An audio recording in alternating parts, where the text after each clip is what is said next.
ko'pchilik yozib beradilardi, ko'pchilik o'zlarimizning ayoldan ishlash qilgan, topilgan, ko'pchilik yozamizda. Shu asosan bizlarda produktlarimizdan loyihasi bor.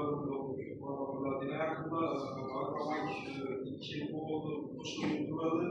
Har doirada Turkiyada bo'lsa, Bank qo'shilib boshladi. Bunda her doirada Türkiye Devlet Dairesi'nde şuradaki arkadaşlarımızın hepsini olmalı, anlayışını alacağım. Belki arkadaşlarımızın hepsini olmalı ve banka gelirdi, bankta imzalamalı da faizler verilerde, yani içtimai eğer registrede olan olsa 36 milyon vardı, içtimai registrede 50 milyon aldı. 50 milyon kreditlerimiz var. Yeniden Taşkara yerinden yeni ekranlarında deseniz, şu anki sağlık kararı, İknaf faizden faydalanmak ettiğimiz, mutlaka faydasına karar verildi. Bu Taşkara'ya yaptığı 60 sağlık kararı kreditlerde bu, bizim zamanımız çıkartmanın bu, şu yüzde yapılmasa, kârhanada tesisçinin rahberinin 18 yaş açık olsa,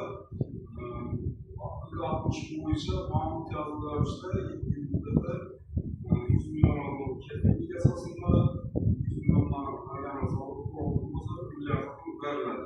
61 sağlık kararı boyunca ise şu kârhana tesisçisi ya rahberi götürücü olsa, mesela yaş olsa, şurada 61 sağlık kararı boyunca yani eğer şu kârhanayı, eğer iş yapma kârhanayı olsa, götürücü yaşlı işe alıp işletseniz şu imtiyazdan faydalansa olur.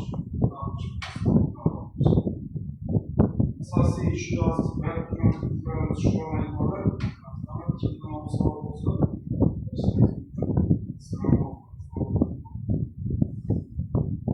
sizin sağlığımıza mevcut tarafı